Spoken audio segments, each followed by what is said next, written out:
Okay, so in this video, I'm going to talk about my experience with the nuclear gastric emptying test and my result, which was rapid gastric emptying.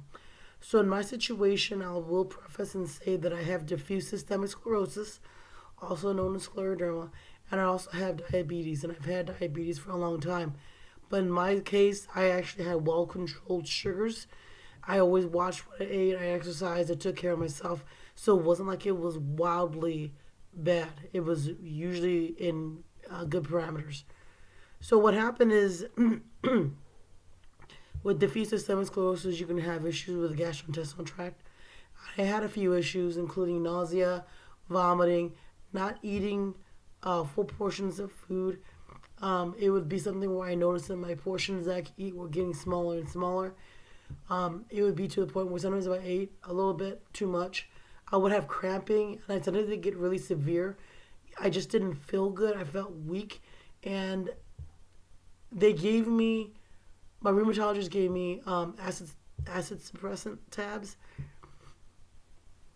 and while they did help, they didn't help completely, and I was still having problems with vomiting and just not feeling good. So he gave me an order, and I saw on the order it stated that it was due to one, my condition, and two, it was due to nausea and vomiting that was persistent. So I went to the hospital and got my exam done. In my case, I actually ate egg whites and toast. So what happened is, you go in, you sit down, and you get scrambled egg whites. In my case, they gave me a little tiny bottle of water, maybe about the size of like a hug or maybe a little smaller. And then they had toast. There was two whole pieces of toast, split in half, and they had salt and pepper and jam if you want to eat it. Now, I learned later because they were checking me because I was eating kind of slow because it was hot, and I don't like scrambled egg whites. Um, if I had eaten the entire portion and drank the water. So apparently, from my research, I noticed that you actually have about 10 minutes to take the food down. You don't have to take the toast down, at least in my case. You gotta take the eggs and the water down. So I took all the eggs down, I drank the small bottle of water, and I would say that the bottle of water is smaller than a hug, but you get the idea. It's small. And then you have toast. So in my case, I had the eggs, the water, and a fourth of the toast. After you have your meal, you actually go into a room. At least in my case, you go into a room where they had two like scanners right here and a video monitor up here, and they have you scan. And then it takes a few minutes. You put your arms over a certain area. They scan you. You walk out, and they will lead you to a waiting room. There are people who I do know have to lay down during the exam. That wasn't my experience. I think I saw the option there. Apparently, I think they did have a machine like that there, but I was, in my case, I had to stand up. So a lot of it is a lot of waiting. So if you ever do have this test, I strongly recommend that you bring like a juice pack for your phone, or something to read or do something, because you're just gonna be sitting in a hospital waiting room, just waiting with a whole bunch of people for your test until you get your next scan, and they're gonna do it per hour. In my case, I think I couldn't eat or drink anything. I think it was at midnight of the next test day. I couldn't do anything. So I'll tell you right now, in my case, I was very thirsty. I wasn't hungry, but I was thirsty. And when I was sitting there, I felt a little bit of a cramping over the eggs. I thought, well, that's a really small meal. I didn't expect to have that because I've had eggs before and it didn't really cause me too many issues. And that's why I kind of went towards eggs. Anyway, they gave me the scan. They kept giving me the scans and bringing me back, and I was wondering if it looked like I was going to have a normal result, because I assumed that I would have gastroparesis, where the food doesn't really empty out of the stomach normally. And it looked like everything was going through fine. Like, oh wow, I'm going to pay a lot of money for this test that's going to show that everything is normal. And so I looked up on my phone what abnormal tests look like, and I couldn't make a determination of whether it was normal or abnormal. It looked more along the sides of normal. I thought, well, that's what it is. At least I don't have gastroparesis.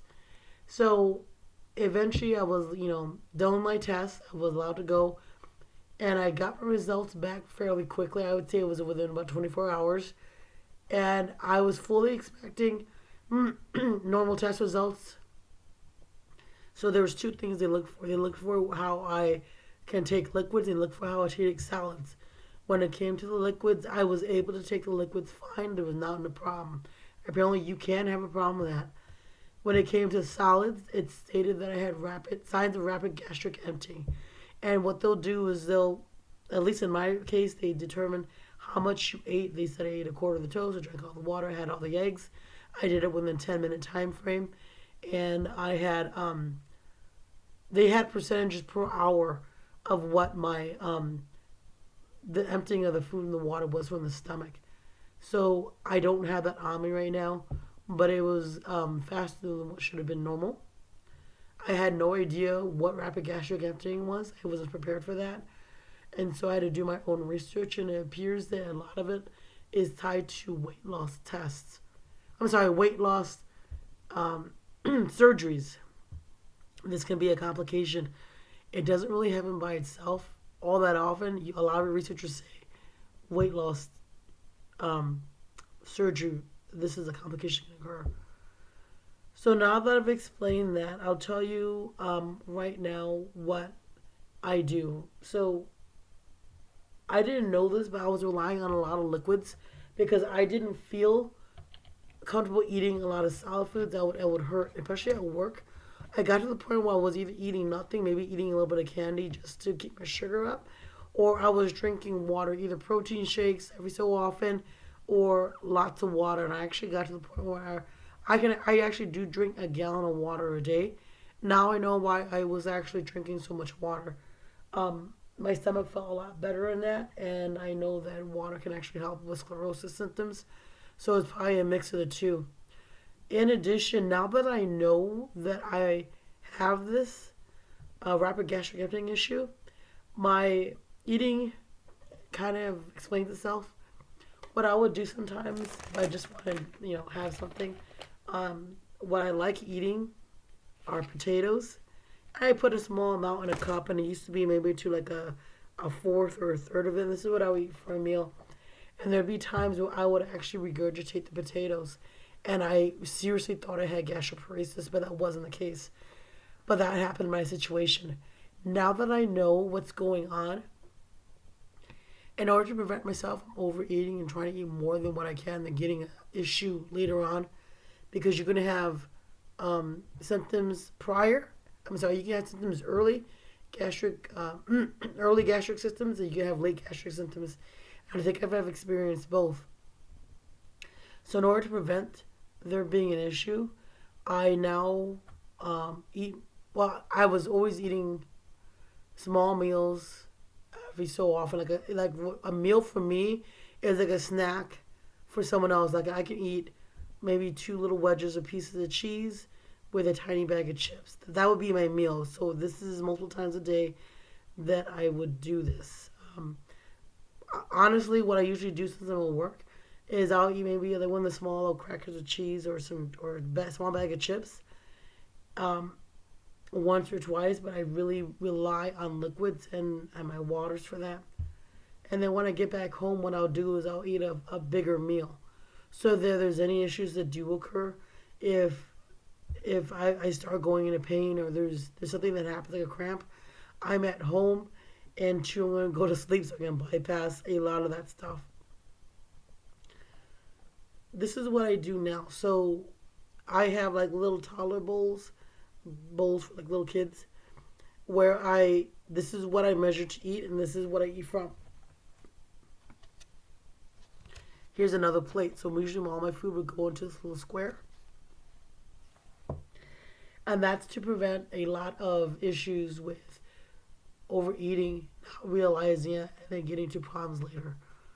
I've also noticed that I've also actually got into eating these packets. I think Outshine has these packets with yogurt and fruit. And it's like a squeezy packet. It's like think of a toddler pack where you give it like blended food to the toddler, and it's in those little packs. You open them up. It's like a baby food thing. The Outshine They have some flavors I like, and they're actually cheaper than the other ones I really prefer, and that product is considered Gutsy. And Gutsy, I love the taste. It's sweet. It has a little bit of sugar in it. It's well blended. I get my fruits and my vegetables in it, and I'm not going around on work eating baby food. That's one thing I didn't want to do because someone did suggest, why don't you just go eat baby food? For me, mentally, I think it's better for me not to do that because then you realize how bad the situation is. If that's what that's what you gotta eat because it's the easiest on your stomach, and two, it's a small amount. So what I do is I just rely on the Gutsy packets, and the Outshine, and the small pieces of cheese or crackers that I can eat.